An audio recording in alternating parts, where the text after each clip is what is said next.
Run it up, then run it back. Run it up, then run it back. Run it up, run it back. Run it up, then run it back. Good morning, everybody. We're going to be doing a couple of shortened versions of Run It Back the next couple of days. There's a lot to react to, movement, potential movement, but we got Lou, Will, Chandler P here. Happy summer, boys. How we doing? Allergy season, Beads. They're back. I know. Yeah, I can see it. I can hear it. They never go, honestly. I'm starting to think there's no such thing as allergy season. It's allergy year. Guys, we've got some news. We've got some stuff potentially happening. And we're going to start with Mr. LeBron James. Brian Windhorst reporting that they have reached out. The team has actually reached out to LeBron. They want him back, but he has not yet made himself available to meet. Free agency officially starts tomorrow, 3 p.m. Pacific, and he is widely considered the best available unrestricted free agent this offseason. All right, Chandler, Lou, are we going to actually see him leave? Because now that I'm looking at all these different sources and whatnot, there's a lot of smoke here, dude.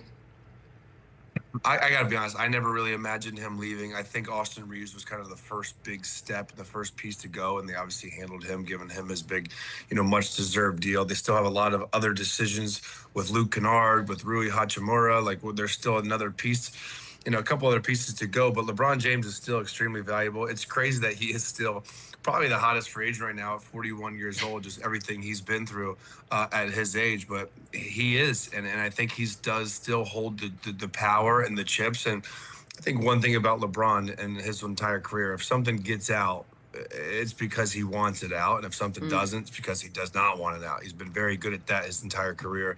His team, Rich Paul, Mav Carter, they've always been fantastic at that. So there's a reason we haven't heard anything. It's because they don't want us to hear anything yet. And they're probably, getting all their ducks in a row. But I'd like to think he comes back to LA. I'd like to see that team whole with Luka, with Austin Reeves. Like I said, they got to handle those other guys. I think there's some pieces to fall still, but LeBron James is still a huge value, even at his age.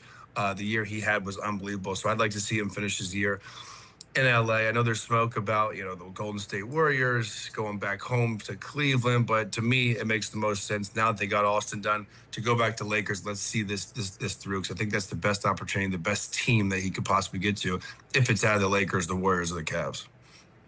I wouldn't overreact to him not making himself available. We're talking about a guy that's dealt with free agency and trade rumors and going to different teams for over 2 decades now. He understands the process. He knows it very well. His agency and his team does.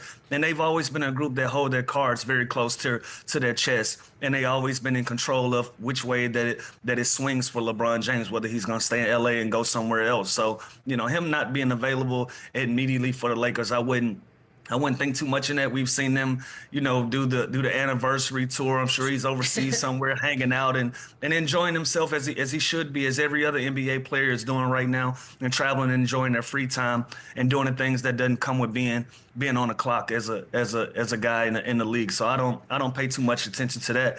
But I do think now that like Chandler just mentioned, they signed Austin Reeves back. You have all of those things in a row. He's not going to really care what they're going to do outside of trying to make sure he get his money and try to make sure that they have a team that they can go out and they can compete. So I see a world in which he comes back to the Lakers. I don't really see him leaving. We hear the things about Golden State, and we have fantasized about a Cleveland return, but I think at the end of the day, he's still a Laker when it's all said and done. I think I thought this until all of these different reporters, sources, insiders started coming together with not just, hey, we feel like. It's like, well, no, the Lakers want to see what $50 million buys them if they get rid of Kennard, Rui, LeBron. The Warriors have Draymond, who's willing to redo his deal to give more money to LeBron to bring him in. They also want to try to bring AD over to Golden State. All of a sudden, what was just sort of a pipe dream has some facts behind it, or at least what we think could be facts. I don't know, man. I kind of feel like maybe he goes to Golden State, which is crazy visuals to me. Yeah, exactly. It's like an old team. By the way, but I mean, the Lakers are going to have their reasons on why they're reluctant too. Do you want to pay a 42-year-old guy $50 million? Again, it's LeBron James. We're not talking about any just normal 42-year-old. But then on the Warriors, does LeBron James and Anthony Davis, do they move the needle and make them a contender over the Spurs and the Thunder and the Nuggets and all these great teams in the West.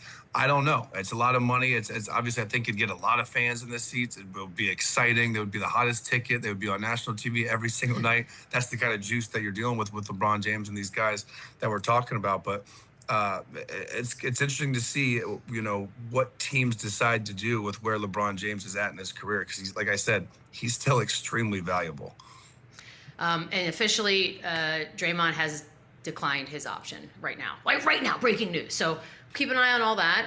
Like I said, there's a lot going on right now. The Kawhi Leonard news. Again, I'm driving yesterday, my 11-hour driving day, and I'm just listening to sort of all these breaking bits and pieces. And Kawhi to the Toronto Raptors is crazy talk, but it is a serious talk that is going on right now. It's starting to feel, Lou, and whether it's Toronto or not, but it is starting to feel like Kawhi is moving. Are you leaning more towards that direction now?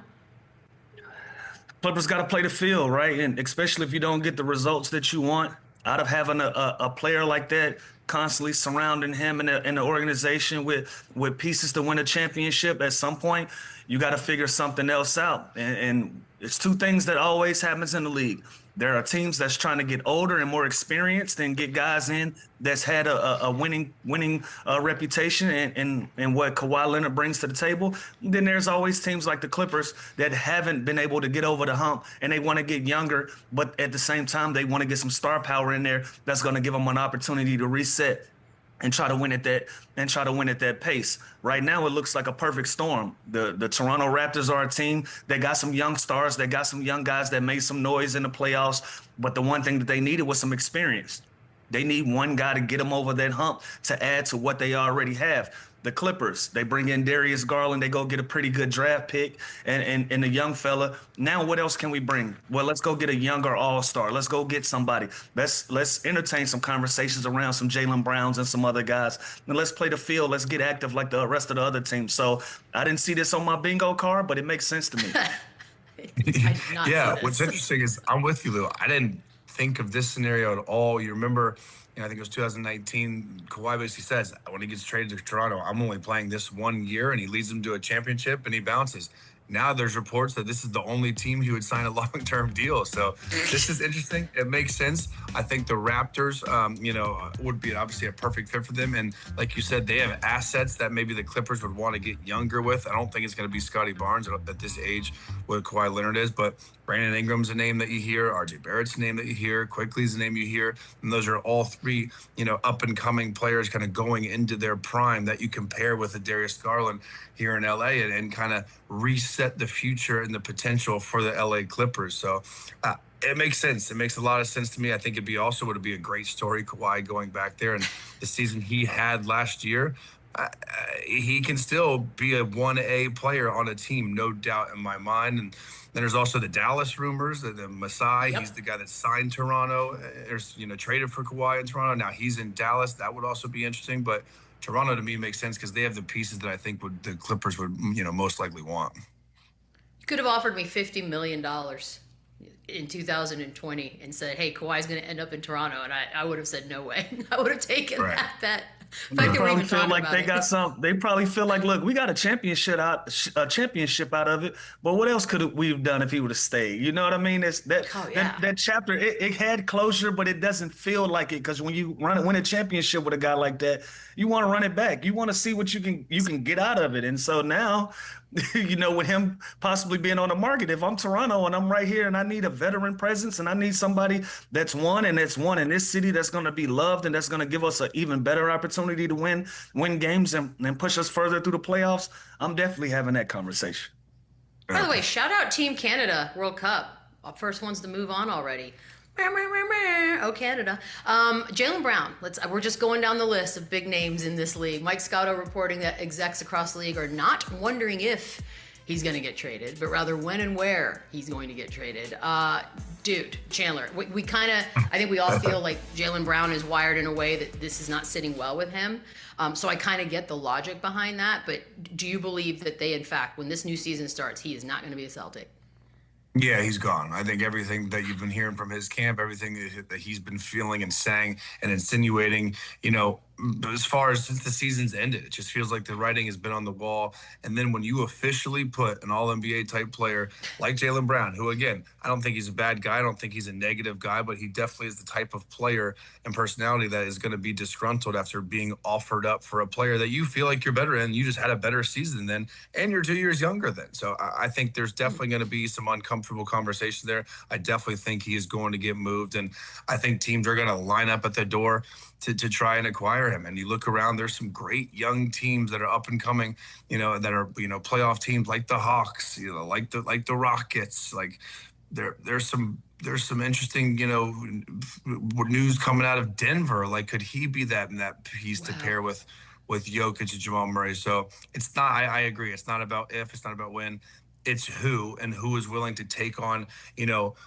and sign an extension to make $60-70 million for this guy. And I think a lot of teams would take that risk on him, because it's not really a risk. The dude is unbelievable. He's a pretty low maintenance guy. He works hard. He's a two-way player. Like, I don't know what the issue is there, but definitely I think his time is expiring in Boston, and I think he will be traded, in the next couple weeks.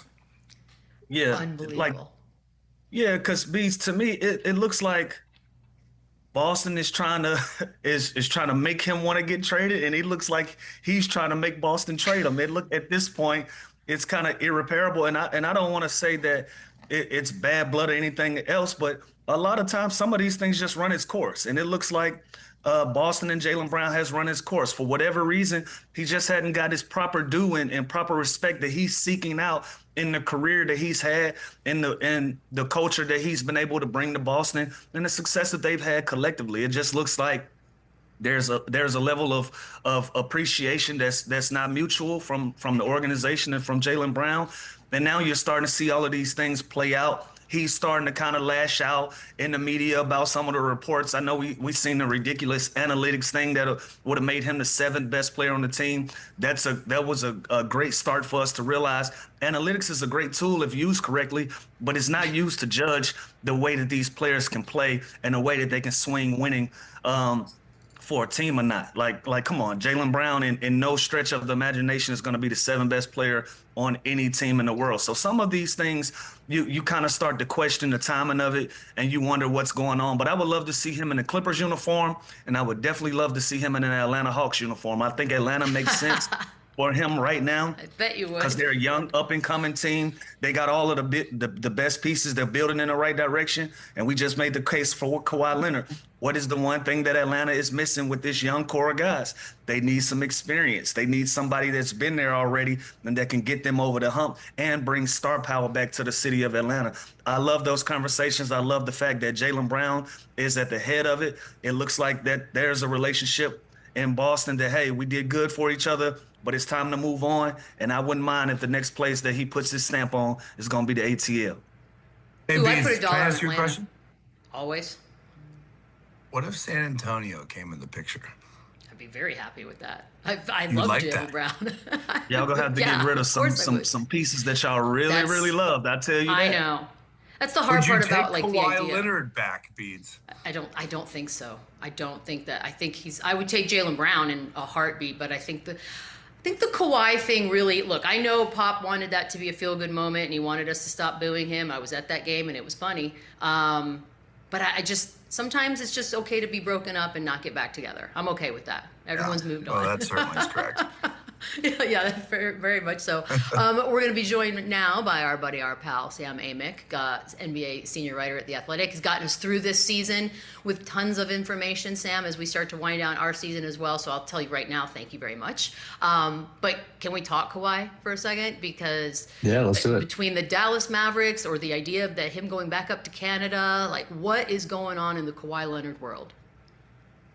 It's funny because if you go and like you said, Beads, appreciate you all. This was a lot of fun this whole season, so thank you. If you go macro with Kawhi and remember from the Clippers' point of view that, once James Harden figured out that his contract reflected, a relationship that was nearing an end, then James Harden found an exit strategy, right? So the other shoe to drop was Kawhi, and we should have seen this coming for quite some time.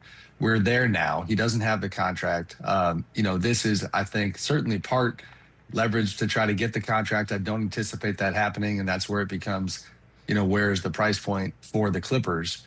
Now you add in like the spiciness of the kind of the history and the subplot of Toronto and the idea of going back. That's something that not a lot of folks saw coming. Like we reported last night, you have an outside suitor in the Mavs with Masai Ujiri, the guy who actually went out and got Kawhi and won a championship with him before. So leverage plays, legitimate trade talks. We'll see where it goes, but certainly pretty loud on the Toronto side today. Yeah, and Sam, I want to switch gears, and I want to ask you about some big news that happened late last week with LaMelo Ball being traded to the Timberwolves. It felt like Charlotte was getting it together. They was riding the ship. They had a pretty good run, and obviously the season didn't go how they wanted to, but they made a lot of positive steps. What makes you think that this was the time to make that move with LaMelo Ball? It's funny because, Lou, it changed so quickly with like the motives behind moving LaMelo. If you go back to the trade deadline, the conversation back then before the Hornets had that fantastic turnaround, it was all about getting off of him because he was somebody that they weren't necessarily feeling, and his value wasn't what they were hoping for. Now you fast forward to now, and it's like you said, they were putting things together. Value is higher, but I think timeline-wise, conceptually, and you have so much money tied up in him that they just decided this is the time for Brandon Miller and Concanipple and the younger guys. Not that LaMelo is not a young guy, but to get him when his value was at a higher level to get something for him, to get bigger, obviously, with Nas coming their way, to get draft assets. So I think they did well in the trade. I kind of like it for both sides. You talk about a roll of the dice for Minnesota. Tim Connelly, the head of their front office, has just been swinging for big stars for so many years and swinging and missing for the most part. And now you not only get one, but you get one that like is a high risk, high reward type talent. You got Tim himself, not to get in the weeds too much, but like with 1 year left on his front office contract, and people kind of feeling like he's probably kind of going, all right, I'm going to get one of these dudes before who knows what happens with me. So we'll see. I mean, that backcourt obviously becomes incredibly fun and entertaining, and again, like somewhat dicey on some nights, and then they're pretty light in the front court. So I think they still got more roster work to do in Minnesota. Yeah, Sam, that was my next question. I think people are very excited about that backcourt just from, ticket sales, league pass team. Like, that's a hell of a backcourt to watch. Yeah. But there's a glaring hole now at that 4 position. You look at their roster, Rudy Gobert is arguably their only big on the roster. Like, they can't be done yet, right? Like, or do they play Jaden at the 4? Like, what's their next move? Yeah, I mean, Jaden's, going to be slotted into the 4 for now, but I do think that I don't know who they're targeting. I do think they certainly are still looking to get bigger. It's a funny little like zag whenever there's our zigging type of move, because in this Wemby era, you had, teams like the Knicks obviously getting the better of the Spurs with a massive front court with OG and Mitch and Cat.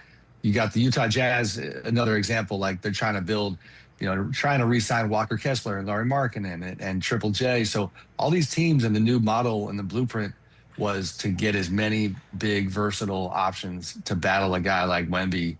Obviously OKC re-signing Isaiah Hartenstein and get bigger even in the draft. And then here comes Minnesota. It kind of their narrative is like when they played the Spurs, that watching Ant get attacked by, a pretty talented elite, perimeter defenders on San Antonio was the thing they wanted to fix. Now, and I get it because Ant is your superpower, right? Like, and so you're trying to relieve pressure from that guy and maximize him. But if this is how they start the season, then it's going to be, I think, rough going down in that front court. So I think that they're going to do something else there. Yeah. And for a while, the T-Wolves, they were linked to landing Ja Morant. That was kind of the conversation going back and forth in the rumors. And I think we're all kind of surprised that Ja is still in Memphis. What's the latest news on him moving around? Or is he staying? Is he going? What's the new news? Nothing fresh. I mean, I hate we talk about like, players like assets, and that's just part of the economy of the game, right? But like you constantly hear with Ja that he remains a negative value asset, that's the way he's perceived. And so, that means when teams are calling. And I've shared this before, like in my backyard, the Kings had, before they drafted Darius Acuff, they had legitimate interest in Ja, but it was always with the disclaimer that they wanted draft assets attached to him to take on that money. And they weren't alone. I mean, that was how a lot of what the Grizzlies GM, Zach Kleiman, was facing in negotiations. It seemed like maybe the only outlier that was going to come and save them was the Heat, but that was if they missed out on Giannis. And obviously they didn't miss out on Giannis. So we'll see where it goes from here. I mean, he'd been tied to New Orleans. There's been pushback on that front recently. Like you said, Lou, Minnesota was certainly one that had flirted with that. And you can see, I mean, if they were ultimately willing to do LaMelo, then you certainly can understand that they had taken a hard look at Ja. But yeah, I don't know what direction it's going there. It's just crazy to me because at this point, if you're Memphis, wouldn't you just take him back and like hope he has a great year? Like at this point, his value is so low. Like I'm not just going to give him up for nothing. No, I agree, Chandler. But I heard you guys talking about the Jaylen Brown situation a little bit, and it's not, it's maybe a little bit apples to oranges, considering everything Jalen's accomplished. But when you talk about just like, it's a little bit like even Beads talking about Kawhi and the Spurs in the old days. Once the relationship has, some cartilage on it, if that makes sense, and some damage, then it's tough to undo that. And I think with Ja in Memphis, I do think they are there. He's not there with the fans. He always reps with the market and talks about how much he loves being in that market, which that is the tough part for the Grizzlies is Memphis is not a real popular place other than Chandler. He loves Memphis. Always and forever. But, yes, but like fan favorite, him and feels Grizzlies last team 1-1A. So I think that it's kind of just feels like that ship has sailed, and they're gonna have to find some way to part ways. Yeah, and you mentioned Jaylen Brown. Obviously, he's offered for Giannis. He doesn't get moved, and now the trade rumors are just swirling. Like, what's next with Jaylen Brown? Like, is his time coming to an end in Boston? Because it certainly feels that way. It does feel that way. This one is, if I had to handicap it, it feels like, somebody has got to put enough on the table to get this thing done. But Boston is asking for the sun and the moon. I keep looking at Portland, and because people keep bringing Portland up when I talk to them, they wanted to go big on Giannis, and that didn't work. Even without a commitment, they were willing to try to do a Giannis trade. And when you see that kind of boldness, if you will, then you kind of go, all right, it's a little bit like Tim Conley. If you missed on the one guy, you're going to swing for the next guy. So with Portland, the question just becomes, how much ultimately are they willing to put on the table for Jaylen Brown? To compare them to another team, for example, like it has been reported, but, Denver did look at the Jaylen Brown possibility, but quickly deduced, like, we don't have anything remotely close from a draft capital standpoint to satisfy what Boston is looking for. Request for 4 first-round picks, in addition to obviously the massive salary match with a guy making almost $60 million. So Portland for me right now is where I would look, but that market, is not robust, and unless Boston changes their price tag, right? Like if they lower that bar, then that would change the landscape. God, you cannot lower the bar. That would be crazy to me. Jalen Duren is somebody, Sam, that I argued with the guys a lot during the playoffs because I thought he was basically playing himself out of a no-brainer max offer come offseason. And now here we are. He is underwhelmed so far by everything they've offered, and now we're looking at possible sign-and-trade situations. So what happens here with Jalen Duren if you had to make a prediction? Where does he end up if he leaves at all? Yeah, I mean, he's still, the gap between the two sides was pretty significant as of a few days back. I got to circle back and figure out where it's at right now.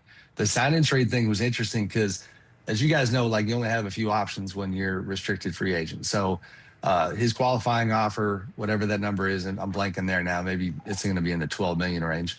It's just not a viable option. That for the viewers obviously means that you're signing on for 1 year at a reduced rate from a massively reduced rate from what you would have made. And you're betting on yourself and trying to get to unrestricted free agency next summer. That's not the route he's trying to go. The sign and trade route is a savvier way to send a message that the two things are true. I'm not happy with your offer. I'm ready and willing to go play somewhere else. And I think I have teams that once I'm able to talk to them legally, which is today, that, we could maybe get something done that would compel Detroit to cooperate. And that last part is where it gets tricky, is that the Pistons certainly have been messaging that he's not going anywhere because, if he goes out, and this is the other option, if he gets an offer sheet in restricted free agency, again, not a route he was really pursuing, that they could match that. But they didn't plan on losing him, don't plan on losing him. But you have to also wait and see what gets put in front of them from a sign and trade scenario standpoint to before you finally answer that question. I mean, when you have stars floating around like a Jaylen Brown, I mean, we should tie in Jaylen to this situation, then you're going to want to look at that. Even Kawhi, even if you, pushing towards Toronto right now, Kawhi is somebody that you're going to want to look at. I think other, other scenarios too. But that's the Jaylen strategy at the moment. Well, when free agency opens up tomorrow, the best available unrestricted free agent is going to be LeBron. Where do things stand with him and the Lakers? Where do they go from here? Just kind of weird. I mean, I looked into it yesterday and from both sides and even other teams, and it was like, vague and ambiguous is kind of the way I would describe the state of affairs, where it's like there's no one's choosing to share animosity or saying, man, we're parting ways. We're not there yet, but there is a lot of all right, Lakers have other business that they're attending to first. They're trying to get a center. They obviously paid Austin Reeves. They're trying to figure out the rest of their payroll and where LeBron might fit into that. But the conversations as of yesterday hadn't happened. We've all seen all the fun he's having with the 2016 Cavs team. He's golfing and living his best life. So it does not look like he's losing sleep over it, but it is definitely a TBD situation. The Warriors, because we talk so much about that possibility, they have been skeptical that he was going to leave LA and leave the Lakers, and really had kind of been probably telling folks don't expect him to come our way. We don't expect him to come our way. We think he's going to re-sign with the Lakers. And I've kind of shared it in reverse. I don't know about that.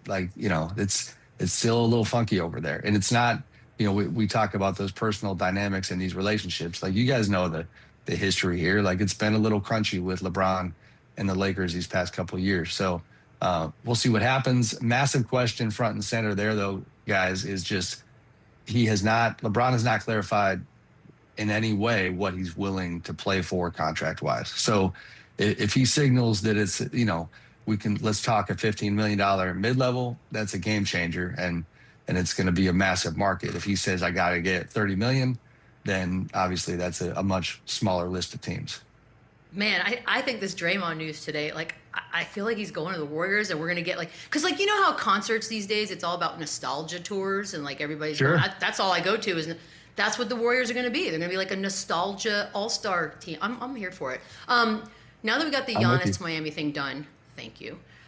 What else happens for the Heat? How are they got to do more, right? You got to add to this roster and sort of fill it out.